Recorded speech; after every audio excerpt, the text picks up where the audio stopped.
Epstein files, एक ऐसा नाम जिसने हाल ही में पूरी दुनिया का ध्यान अपनी ओर खींच लिया है। ये कहानी बहुत ही पेचीदा है, जिसमें राजनीति है, ताकत है और ऐसे कई सवाल हैं जिनके जवाब अब भी बाकी हैं।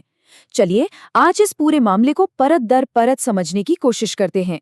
तो वो एक सवाल जिसका जवाब शायद पूरी दुनिया ढूंढ रही थी, वो था, क्या कोई सीक्रेट क्लाइंट लिस्ट है?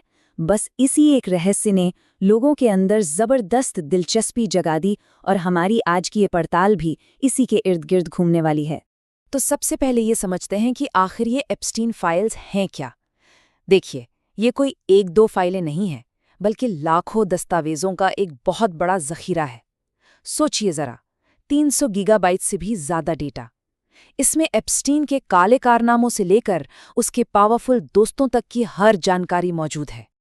अब जो बात सबसे ज्यादा दिलचस्प है वो ये है कि आम लोगों के बीच एक क्लाइंट लिस्ट की थ्योरी बहुत पॉपुलर थी। माना जा रहा था कि ये ब्लैकमेलिंग का एक खतरनाक हथियार है। लेकिन जब एफबीआई ने अपनी जांच की तो उन्हें ना तो ऐसी कोई लिस्ट मिली और न ही किसी संगठित ट्रैफिकिंग रिंग का कोई सबूत। ऑफिशियल कहानी और लोगों की धारणा के बीच का यही अंतर इस मामले को और भी ज्यादा रहस्यमयी बना देता है। इसके बाद जो हुआ वो किसी पॉलिटिकल थ्रिलर से कम नहीं था।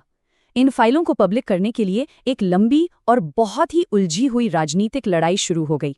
शुरुआत हुई जून 2024 में, जब डोनाल्ड ट्रंप से पूछा गया कि क्या वो इन फाइलों को सार्वजनिक करेंगे, तो उनका जवाब एकदम साफ और सीधा था, हाँ। एक तरह से ये पारदर्शिता का एक स्पष्ट वादा था। लेकिन फिर सिर्फ एक साल के अंदर, जुलाई 2025 तक, कहानी पूरी तरह पलट गई। अब प्रशासन इसे एक होक्स यानी कि एक धोखा बता रहा था। इस जबरदस्त यू टर्न ने एक बहुत बड़े राजनीतिक विवाद को जन्म दे दिया। तो ये सब हुआ कैसे? चलिए इस पूरी टाइमलाइन पर एक नजर डालते हैं। 2024 के वादों के बाद 2025 में न्याय विभाग ने कहा कि ऐसी कोई लिस्ट है ही नहीं।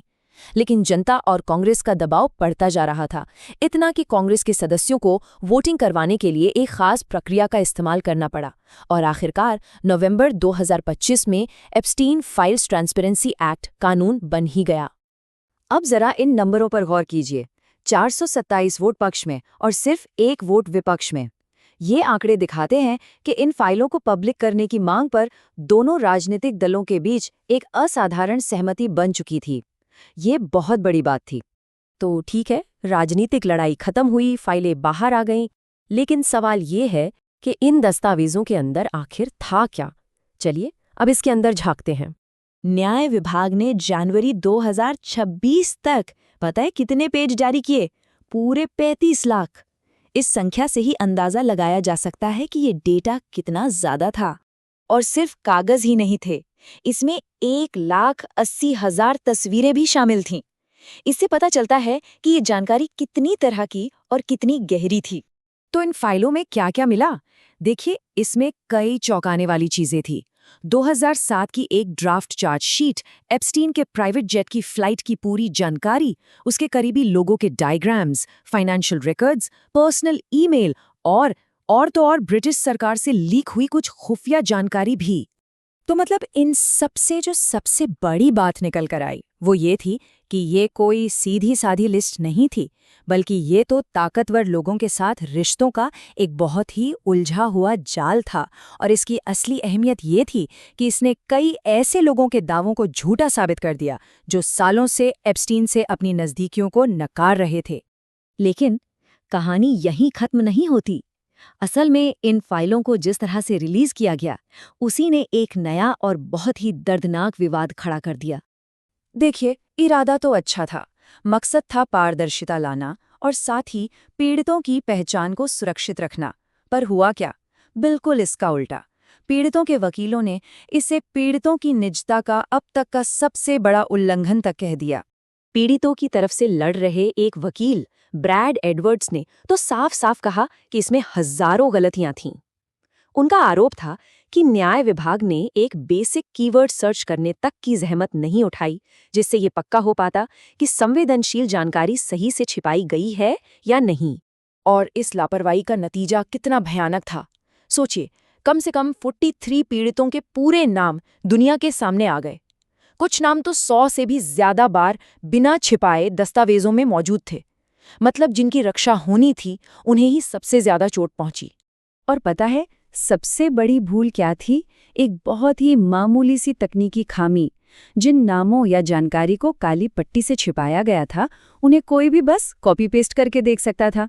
एक छोटी सी गलती और सारी संवेदनशील जानकारी सबके सामने थी।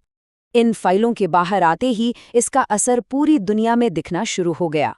कई देशों में इस्तीफे हुए, गिरफ्तारियां हुईं और नए सिरे से जांच शुरू हो गई।